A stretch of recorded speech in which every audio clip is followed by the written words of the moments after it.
आऊज़ु बिल्लाहि मिनश्शैतानिर्रजीम बिस्मिल्लाहिर्रहमानिर्रहीम। शुरू करती हूँ अल्लाह के नाम से जो बड़ा मेहरबान नहायत रहम करने वाला है।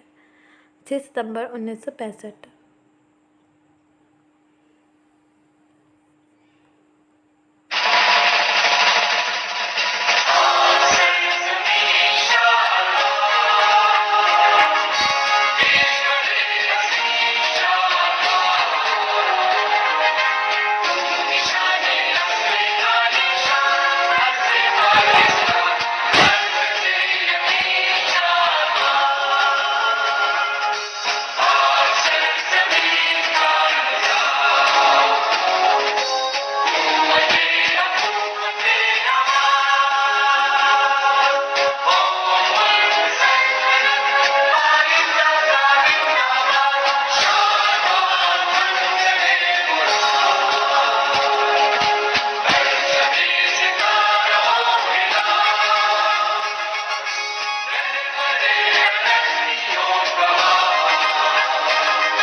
पाँच और 6 सितंबर की दरमियानी शब को भारत ने अपने नापाक अज़ाइम को पूरा करने के लिए पूरी ताकत से पाकिस्तान पर हमला किया। भारत का ख्याल था कि ख्वाब गफलत में सोए हुए जवानों को आसानी से पसपा कर देगा, मगर उसे मालूम नहीं था इस वक्त पाकिस्तान फ़ौज के जवान पूरी जिम्मेदारी से अपने फ़राइज़ अदा करते हुए उस अहद को दोहरा रहे थे जो उन्होंने वर्दी पहनते वक्त किया। मादरे वतन की हिफाजत का अहद, मुक़द्दस सरज़मीन की तरफ मैली नज़र से देखने वालों की आंखें निकाल कर हथेली पर रख देने का अहद, पाक सरज़मीन की तरफ बढ़ने वाले नापाक कदमों को तोड़ देने का अहद और अपने खून का आखिरी कतरा तक बहा देने का अहद। 6 सितंबर 1965 हमारी अस्करी तारीख का इंतहाई अहम दिन है।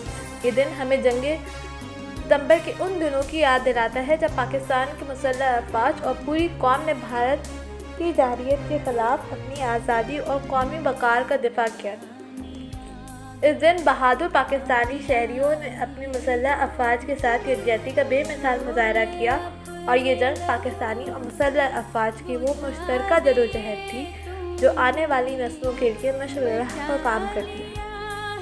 6 सितंबर 1965 की सुबह भारत अचानक पाकिस्तान पर हमला आवर हुआ और उसका इरादा सुबह का नाश्ता लाहौर में करने का था। हमारी तारीख के अजीम तरीन दिनों में से ये दिन एक दिन है। अगर सिर्फ इस दिन की सुबह हम ये तकरीर सुन लें जो अयूब खान ने की थी कि ला इलाहा इल्लल्लाह के मानने वालों पर हिंदुस्तान ने हमला कर दिया है। मेरे कौम के हम वतनों, उठो और घरों से निकलो। पाकिस्तान की पूरी कौम नारे तकबीर लगाते हुए घरों से निकल पड़ी। जब हमारा जहन इस मार्के की ओर गिरदानी करता है तो हम देखते हैं जो हाल जीटी रोड लाहौर की तरफ मार्च करते हुए हिंदुस्तानी 15 डिवीज़न का हुआ, वो तारीख का हिस्सा है।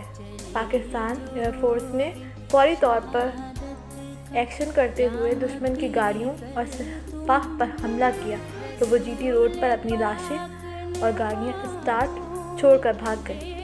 पाक फ़दाइया ने इतना शदीद हमला किया कि उन्होंने सड़क छोड़कर किसी पनाहगाह तक पहुंचने का रास्ता न मिला।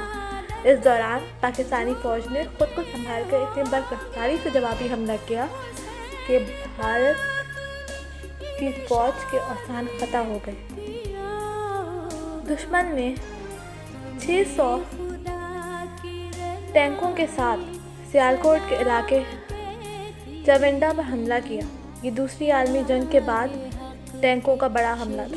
इनका ख्याल था कि चविंडा से लाहौर तक कब्जा करके अपनी फतह का जश्न मनाएंगे, लेकिन पाकिस्तानी शहरियों और पाक फ़ौज के जवानों ने सीने पर बम बांध के टैंकों को तबाह कर दिया। यूँ दुश्मन के अज़ाइम खाक में मिल गए। इस दौरान पाकिस्तानी फ़ज़ाइया ने तारीखी किरदार अदा करते हुए लाहौर की फ़िज़ाओं में दो बदू जंग में एक नई तारीख रकम की। पाकिस्तानी जहाज़ 6 सितंबर की सुबह मामूल की देखभाल के लिए कसूर लाहौर की फ़िज़ाओं में महवर थे कि सुबह 4:05 पर इनकी नज़र भारतीय फ़ौज के एडवांस पर पड़ी, जो एक समंदर की तरफ बढ़ता हुआ नजर आ रहा था। उन्होंने लाहौर और सरगोदा को भी आगाह किया और दुश्मन के टैंकों पर अल्लाह का अज़ाब बनकर टूट पड़े। इसी दौरान पाक फ़ज़ाइया के MM आलम ने हमला करके 1 मिनट में दुश्मन के 5 जंगी जहाज़ तबाह कर दिए। चंद मिनट के अंदर दुश्मन का काफ़िला खाक का ढेर बन चुका था। 15 डिवीज़न का भारतीय मेजर जनरल अपनी जीप छोड़कर गन्ने के खेतों में छुप गया था। पाकिस्तानी आर्मी और एयरफोर्स के हमले से दुश्मन इस कदर बदहवास हुआ कि इसके कवर कमांडर के सामने अपनी फ़ौज को आगे बढ़ाने से इनकार कर दिया। भारत नौशम, गुजरात, फिरोज़पुर, गंडा सिंह, लाहौर, अमृतसर, बाटापुर लाहौर, अमृतसर, खरड़ा बरकी और लाहौर के रास्तों से हमला आवर लाहौर पर काबिज करने का ख्वाब डरावने ख्वाब में तब्दील करवाकर पसपा हुआ। इसी दौरान सियालकोट सेक्टर में भारत ने दूसरी आलमगीर जंग के बाद टैंकों का हमला किया। इसे वज़ीराबाद और गुजरावाला पर कब्जा करने का ख्वाब देखा था, लेकिन चवंडा में पाकिस्तानी जवानों ने एक आर्म्ड ब्रिगेडियर के साथ सैकड़ों टैंकों के हमले को नाकाम बना दिया। दर्जनों टैंक पहले ही दिन बेहतरीन हालत में पाकिस्तान के हाथ लगे। जहाँ तक पाकिस्तान नेवी का ताल्लुक़ है तो इसने पहले ही अपनी जंग जीत ली थी। पाकिस्तानी इकलौती आबदोज़ गाज़ी ने बम्बई की बंदरगाह के पानियों में ऐसा खौफ पैदा कर दिया कि भारतीय बहरिया आबदोज़ के खौफ से पूरे जंगी अरसे में अपनी पनाहगाह से बाहर ना निकली, क्योंकि पहले हमले ने ही उसकी मौसलाती ऑपरेशनल सलाहियत ख़त्म कर दी थी। 6 सितंबर की जंग ताकत की जंग नहीं, बल्कि इसे जज्बे की जंग कहा जाए तो बेजा ना होगा। 17 रोज़ की जंग में 9,500 फ़ौजी मारे गए, जबकि पाकिस्तान के सिर्फ 1,918 फ़ौजी जवान शहीद हुए। भारत के 472 टैंक तबाह किए, पाकिस्तान के सिर्फ 165 टैंक तबाह हुए। भारत के 114 भारतीय तैयारे गिरा दिए गए। ये जज्बा जुनून बनकर टूटा और दुश्मन को नेस्तो नाबूद कर दिया। ये जंग एक अजीम जंग थी। ये जज्बा लफ्ज़ों में ढला तो शायरी बनी, सुर में बदला, नग़्मों ने जन्म लिया, और दर्द बना तो ज़ख्मों पर मरहम बन गया। पाकिस्तान का हर शहरी उस जंग का गाज़ी था, ख़्वाह उसका ताल्लुक़ किसी भी शौबे ज़िंदगी से हो।